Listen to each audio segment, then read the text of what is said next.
Terus sholat juga, ini bukan hanya berjarak, sholat itu belum diwajibkan, bukan dilarang ya, tapi belum diwajibkan karena menganggap Indonesia masih jahiliyah, jadi belum wajib sholat.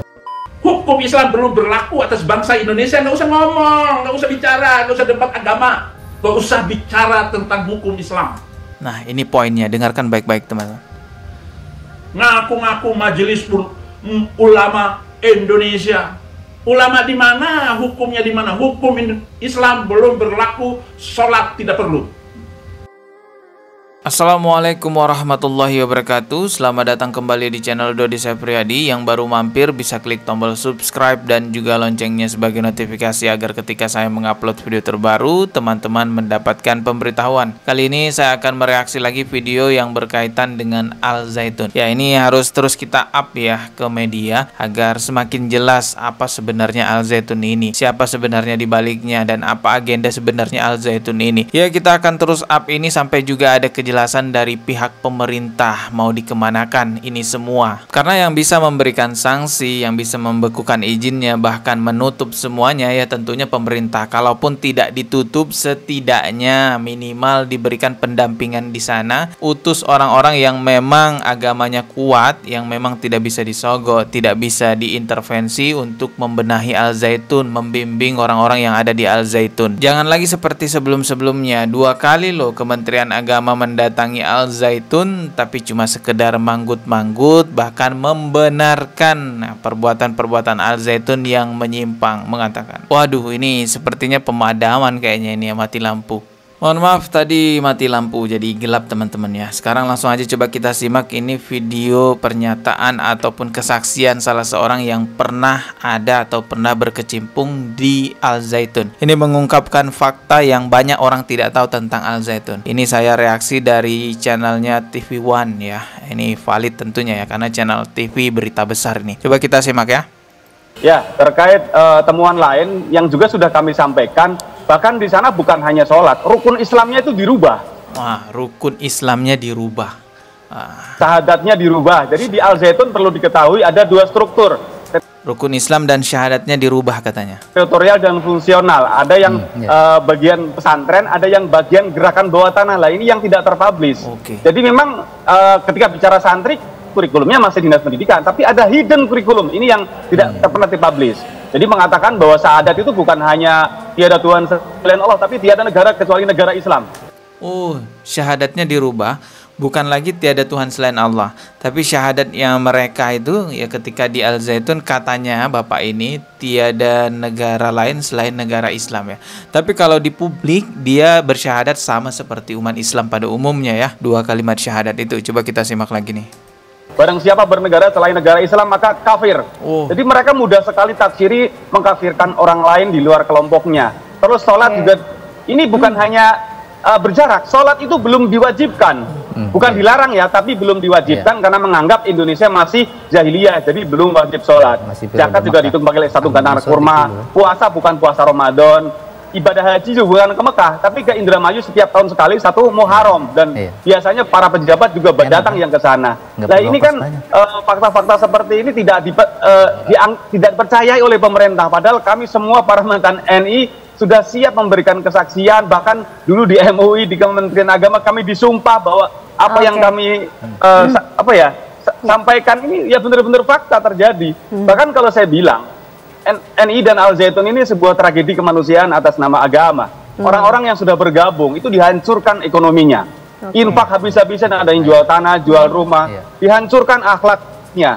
Jadi orang yang biasanya baik menyalahkan semua orang, bahkan orang tua dikafirkan. Dihancurkan masa depannya. Banyak yang putus sekolah, putus kuliah, putus kerja demi untuk bergabung memperjuangkan yang menurut mereka Al Zaitun adalah ibu kota NI. Ini kan fatal sekali. Kalau dibiarkan ini sangat berbahaya ke depannya gitu, Mbak. Oke, itu kekhawatiran dan temuan dari NII Crisis Center. Saya mau ke Pemkap ini.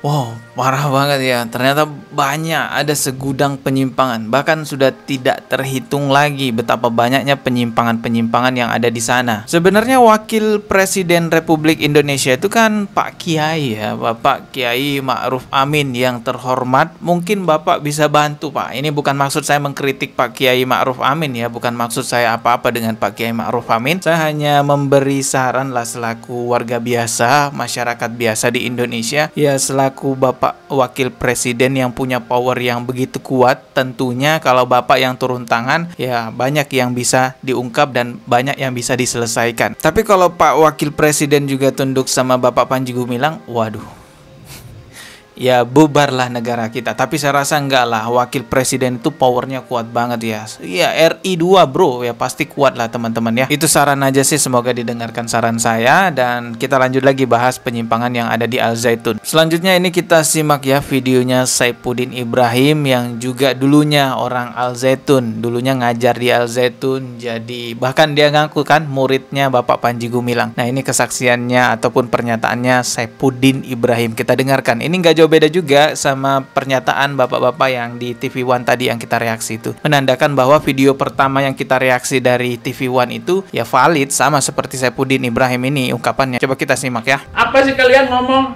tentang sholat di Az-Zaitun, Idul Fitri di Az-Zaitun? Lu ngomong apa? Emang nggak sah? Hukum Islam belum berlaku atas bangsa Indonesia. Nggak usah ngomong, nggak usah bicara, nggak usah debat agama, nggak usah bicara tentang hukum Islam. Nah ini poinnya, dengarkan baik-baik teman-teman. Ngaku-ngaku Majelis Ulama Indonesia. Ulama di mana? Hukumnya di mana? Hukum Islam belum berlaku, sholat tidak perlu.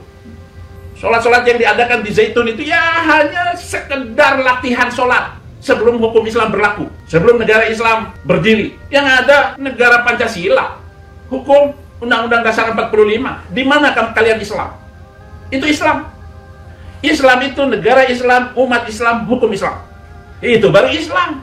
Jadi memang berdasarkan pengakuan beberapa orang yang pernah ada atau pernah beraktivitas, pernah menjadi bagian Al Zaitun, ini mengaku dan mengungkapkan bahwa salah satu doktrin di Al Zaitun adalah menganggap hukum Islam atau syariat Islam tidak berlaku atau belum berlaku di Indonesia. Karena mereka menganggap bahwa Indonesia bukanlah negara Islam dan mereka memiliki pemikiran bahwa hukum Islam hanya berlaku di negara Islam. Sehingga di Indonesia syariat-syariat Islam mereka anggap belum wajib, seperti sholat belum wajib dan lain-lainnya. Dan lebih parahnya lagi, mereka menganggap bahwa kita semua ini kafir kata mereka, karena kita ini menjalankan hukum selain hukum Islam, yaitu hukum negara kita ya, Pancasila dan lain-lain. Teman-teman, dimanapun kita berada, jikalau kita adalah orang yang menganut agama Islam, kita wajib menerapkan ataupun menjalankan kewajiban kita sebagai orang Islam. Karena Islam itu tidak dibatasi oleh negara, tidak dibatasi oleh suku, bangsa. Islam itu cuma ada satu, yaitu sesuai dengan firman Allah, sesuai dengan hadisnya Rasulullah SAW. Dimanapun tempat tinggalnya harus sesuai dengan firman Allah, sesuai dengan hadisnya Rasulullah SAW. Jadi sangat sesat sekali jikalau ada orang yang menyebarkan doktrin bahwa hukum Islam itu hanya berlaku di negara Islam saja. Ya Allah, ini adalah bagian dari cara-cara orang-orang kafir untuk melemahkan orang-orang Islam, untuk membuat orang Islam lemah dengan agamanya. Oh, Indonesia kan bukan negara Islam nih, jadi nggak usah dong sholat, nggak usah puasa, nggak usah lain-lainnya. Semoga orang yang terkena doktrin semacam itu segera diberi hidayah oleh Allah, dikembalikan kepada jalan yang lurus. Dan ini tetap kita pantau teman-teman ya, tetap kita lihat perkembangannya. Kita ketemu lagi di video berikutnya. Maaf jikalau ada kata yang salah. Subscribe dan juga loncengnya ditekan sebagai notifikasi. Wassalamualaikum warahmatullahi wabarakatuh.